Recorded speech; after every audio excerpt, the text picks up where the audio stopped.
Napakaraming ganitong problema mga idol sa ating kabahayan ano. So ay sakit sa ulo talaga to.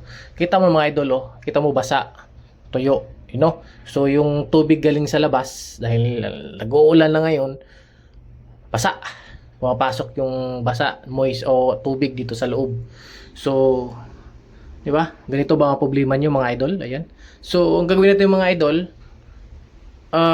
iwa-waterproofing natin yan ano. Ang kagandahan lang mga idol, wala pa siyang pintura, no? Wrap pa siya.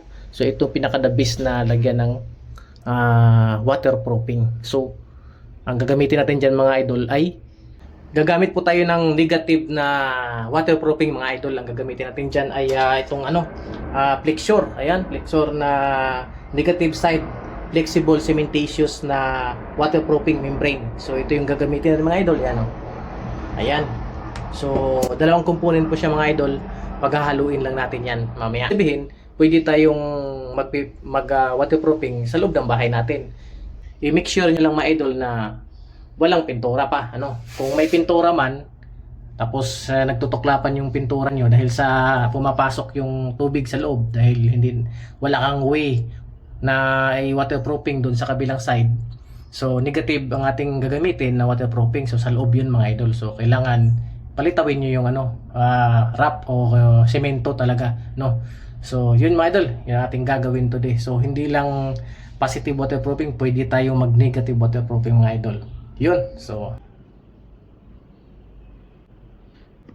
ayan mga idol. So, hindi siya ibang waterproofing na talagang halo na siya dito, ano? So, nakabalot siya ng dalawang component. So ito liquid. So ito yung pinaka-semento niya. So ito paghaluin natin ano. So simple lang yung mga idol paghahalo, parehas lang ano. So kung anong dami ito, ganun din dami nito. So kung malakihan naman yung pinapahiran nyo, so ihalo nyo na lahat yan. Isahin nyo na paghalo. So kung konti-konti lang naman, ang gagawin natin ay yung sakto lang.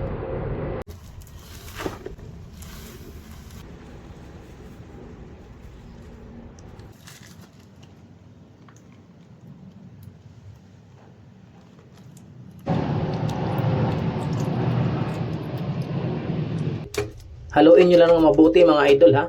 At ito ay hindi ito talagang makinis idol.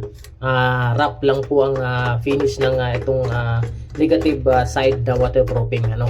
So pwede ka pagkatapos pag natuyo to, pagkatapos pwede kang maglapat kung gusto mong pakinisin ang wall, pwede kang mag skim coat ano. Yan.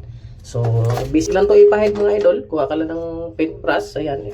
Sasaw-saw lang yan dyan tapos ito yung tuyo basa, pagsamahin mo na lang yan no. So yan, i-brush mo lang gano'n idol. Dalawang patong goods na yan mga idol. So ito po ay negative side na waterproofing mga idol.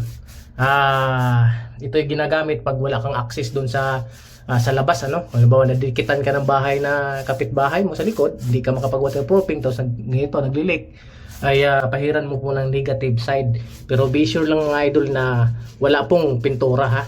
Yan. So yan. Napaka tibay nito mga idol no. So pag pumasok yung tubig dun sa loob sa wall, hindi niya kayang lumabas dito no. So yun, ito po yung gawa ng Flexure Bridgelight mga idol. Ayun ba yun? So yan. Tapos dalawang mano tayo mga idol ha.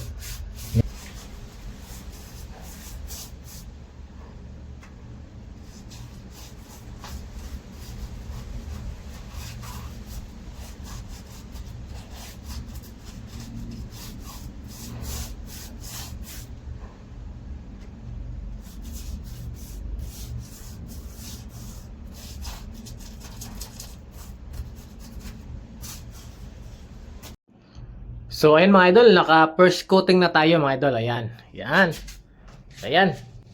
First coating na yan mga idol ay gamit nitong Build-Right yan, ganawa ng Flexure negative side flexible. Ayan. Pag 2 hours mga idol, patayin mo na 2 hours, tsaka natin lagyan uli no. Double coating. Tapos itong baba mga idol, yan. Dahil slab ito no. Sahig na, hindi siya pwede siya negative. So ang gagamitin natin diyan ay polyurethane. Ayan. Ang negative hindi pwede sa sahig, no, sa floor. Iba ang wall, iba ang waterproofing sa sahig. Mga idol, dito tayo sa tiris ito. Yan. So ito ay polyurethane yan mga idol. Yan, kapapahid ko lang. So double coating natin. So yun yung bagay dyan sa sahig mga idol. Polyurethane na waterproofing. Yan.